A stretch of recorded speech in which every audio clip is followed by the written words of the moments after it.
حضرت عبداللہ بن خبیب فرماتے ہیں ایک رات بہت زیادہ بارش تھی، سخت اندھیرا تھا، ہم لوگ حضور کو تلاش کرنے نکلے تاکہ آپ ہمیں نماز پڑھا دیں۔ آپ مل گئے، آپ نے مجھ سے فرمایا کہو، میں نے کچھ نہ کہا، پھر فرمایا کہو، میں نے کچھ نہ کہا، تیسری مرتبہ فرمایا کہو، میں نے عرض کیا یا رسول اللہ صلی اللہ علیہ وسلم میں کیا کہوں؟ فرمایا صبح شام 3 مرتبہ قل هو اللہ احد، 3 مرتبہ قل اعوذ برب الفلق، اور 3 مرتبہ قل اعوذ برب الناس پڑھ لیا کر، یہ تیری ہر چیز سے کفایت کرے گی، چیز ہر چیز سے کفایت کرے گی۔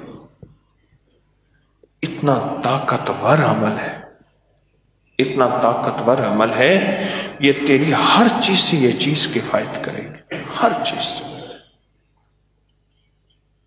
میری منت ہے جن کو یاد نہیں کر لیں، آج تو موبائل کا دور ہے، موبائل پہ صورتیں نکالیں، یاد کر لیں، کوئی کاغذ کا پرنٹ لے کے اس کو سب کو یاد کر لیں۔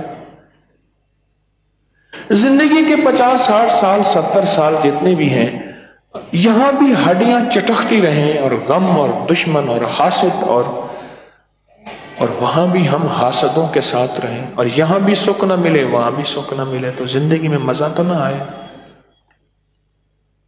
میں ایک لفظ کہا کرتا ہوں، آج پھر دوہرا رہا ہوں، لائف کو انجوائے کریں۔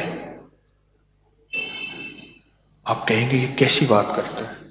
میرے پاس اس کی دلیل ہے، اور میں بعض لوگ آقا کا فرمان مفہوم ہے، بعض لوگ ایسے ہیں اللہ جن کو دنیا میں جن کے لیے جنت کے مزے دے دیتا ہے، ان کو دنیا ہی میں جنت کے مزے ملتے ہیں، آخرت میں تو ملیں گے ہی۔ اور اگر پھر بھی سمجھ نہ آئے میرے اس لفظ کو، لائف کو انجوائے کریں، تو یہ پھر کیوں فرمایا ربنا آتنا فی الدنیا حسنۃ، بہترین بنا دے۔ لائف کو انجوائے کریں، حفاظت کی سیکیورٹی کے نظام کو سامنے رکھتے ہوئے۔ چھوٹے چھوٹے یہ بول ہیں، ان کو پڑھ لیا کریں۔